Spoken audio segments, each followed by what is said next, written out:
Bonjour à tous, bienvenue dans Smart Campus, le rendez-vous des acteurs de l'éducation et de la formation. On vous aide à trouver la bonne voie, le bon chemin et derrière la meilleure employabilité avec un éclairage sur un métier d'avenir, sans doute on va en parler, l'ostéopathie. Et une école parisienne que nous mettons en lumière, c'est l'ESO à Paris, avec le coordinateur pédagogique à nos côtés, Grégory Gedge. Bonjour. Bonjour Wendy. Et avec l'une de vos étudiantes, Sophie Arakat, bonjour. Bonjour Wendy. Ça y est, vous avez quasiment fini, vous bouclez vos Tout à études, fait. 5 années. 5e année du coup, là je suis à la fin. Vous êtes à la fin et vous allez nous parler de ce que vous faites aussi très très concrètement. Grégory, pourquoi choisit-on l'ESO plutôt qu'une autre école Alors c'est une très bonne question, puisqu'il y a beaucoup d'écoles d'ostéo en effet qui existent aujourd'hui. L'ESO a voulu faire le pari d'intégrer des choses qui pourraient nous dissocier, nous différencier des autres écoles. La plupart des écoles d'ostéopathie aujourd'hui sont encadrées par des décrets et doivent obtenir un agrément par le ministère de la Santé pour pouvoir ouvrir l'école et pour pouvoir former des étudiants. Donc il y a pour toutes les écoles d'ostéopathie une formation de base qui existe. Oui. L'ESO a décidé sur certains points de se démarquer un peu des autres écoles. L'un des premiers points, c'est sur la pratique ostéopathique. Un ostéopathe, pour être formé, il passe par tout un processus de sciences théoriques, de sciences fondamentales, qui correspond un peu à la base de son futur métier. Et il a essentiellement beaucoup de pratiques ostéopathiques, où il apprend à toucher les patients, où il apprend à reconnaître les différentes structures, à faire les tests et à faire les techniques. Vous êtes ostéopathe, Je suis aussi ostéopathe, voilà. Et ce qui est intéressant et ce qu'on a voulu vraiment mettre en avant à l'ESO, c'est d'accompagner au maximum les étudiants dans cet apprentissage de la pratique. Et pour cela, on a mis en place un système où lors de vos cours de pratique, vous avez un ostéopathe diplômé depuis plus de 5 ans qui encadre le cours. Oui. Et vous avez systématiquement un assistant de pratique qui est ostéopathe également et qui est formé, lui, depuis moins de 5 ans. L'intérêt, c'est d'avoir deux accompagnants pour 25 étudiants, donc pour des petits groupes. 2 regards aussi. Exactement. Et puis un regard surtout avec cet assistant, à la fois d'ostéopathe fraîchement diplômé et à la fois un regard d'ancien étudiant qui n'est pas si vieux que ça et qui permet parfois de pouvoir faire une certaine transition, une certaine passerelle entre la vision de l'enseignant et la vision de l'étudiant. Transition et transmission, hein, manifestement. Vous semblez acquiescer, Sophie. C'est ce qui vous a particulièrement plu dans cet enseignement, justement ? Oui, tout à fait, parce qu'en fait, on va avoir, donc, comme le disait Grégory, donc, 2 visions différentes. Et en fait, il y a une transmission du savoir qui est beaucoup plus adaptée par un langage qui va être différent entre le professeur qui vient vraiment apporter les sciences telles qu'on doit les enseigner, et l'assistant qui est plus jeune, plus proche des générations qui sont en train d'étudier, et qui permettent parfois une transmission plus simple de l'information, un peu plus adaptée au niveau du langage parfois, notamment. Bien sûr. Alors vous avez bouclé 5 ans d'études, c'est quasiment la fin, vous allez bientôt devenir ostéopathe professionnel. Grégory le disait, c'est essentiellement de la pratique, et ça a été essentiellement ça pendant 5 ans, la pratique. Tout à fait. Ça a été le cœur de mes études, c'est vraiment la pratique.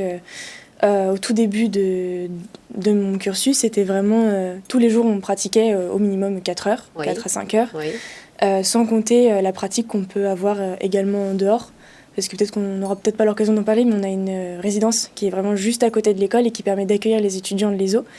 Et il y a une ambiance qui est vraiment très chouette dans cette résidence, et donc le soir on peut pratiquer tous ensemble. Ah oui, qui est à Noisy-le-Champ. Qui est juste à côté, qui est à sur 50 le campus mètres. Complètement à 50 mètres. Donc les retards en général sont moins tolérés le matin pour les étudiants qui arrivent. Mais ça leur permet en effet de pouvoir se regrouper, de pouvoir créer des groupes de travail, de pouvoir échanger entre étudiants et échanger aussi entre étudiants de différents niveaux, ce qui est parfois hyper intéressant puisque ça permet d'avoir un regard extérieur aussi des années du dessus, de pouvoir échanger sur des difficultés que les étudiants des années du dessus ont pu éventuellement rencontrer. Donc c'est en général quelque chose qui est très très utile, et puis ça leur permet aussi de faire la fête un peu de temps en temps, ce qui est quand même surtout vu les conditions actuelles, plutôt pas mal. Quelles sont les qualités essentielles pour prétendre à être un bon ostéo, ce que vous serez bientôt, Sophie Arakat ? Je pense vraiment une bonne écoute, une approche vraiment empathique de l'autre, vraiment vouloir comprendre ce qui lui arrive, et à la fois savoir prendre de la distance. C'est très important d'être à l'écoute, mais d'avoir quand même une petite barrière. D'aimer aussi, malgré tout, avoir un contact physique, parce que c'est que ça, notre métier. C'est ça. Et c'est très important d'accepter ce contact et de bien l'apprécier. Non, mais vous dites très bien les choses. C'est une très bonne approche, Grégory Gage. La professionnalisation de nos étudiants est quand même très importante pour leur installation aussi future. Oui. Quand vous sortez des 5 ans d'études de l'ESO, vous êtes déjà assez armé. C'est le but, c'est vraiment le but, c'est de donner tous les outils nécessaires à l'étudiant et au futur thérapeute pour prendre en charge de manière optimale vraiment les patients. L'expérience aussi qui se transmet finalement par les ostéopathes, on a un corps professoral qui est assez important avec plein de profils très différents, des ostéopathes, des médecins, des psychologues, des chirurgiens, voilà. Et chacun va pouvoir apporter aussi son expérience, parler de sa pratique à l'hôpital, parler de sa pratique en cabinet pour les ostéos. Et c'est ça aussi qui va enrichir les étudiants et qui va les préparer au mieux à leur sortie. C'est très ouvert. Je sais que votre école participe au 2e symposium international d'ostéopathie périnatale fin novembre. Est-ce que c'est l'une des spécialisations qui vous a plu? C'est vrai que c'est une spécialisation qui m'intéresse bien. Oui. Je balance encore un petit peu entre effectivement les nourrissons, les femmes enceintes, mais aussi les sportifs. Le sport, c'est quelque chose qui est aussi très important et on a une grande place, je pense, en tant qu'ostéopathe dans le milieu du sport et ça se développe de plus en plus, donc c'est quelque chose d'assez porteur et c'est vraiment très intéressant. On peut terminer avec un mot sur les nourrissons, justement. C'est une spécialité à part entière que vous développez à l'ESO. Exactement. En fait, vous avez plusieurs spécialisations qui existent en 6e année, puisque la formation donc, se fait en 5 ans à l'ESO. Et la 6e année est une année en fait, où vous allez approfondir certaines compétences que vous avez pu acquérir pendant vos études.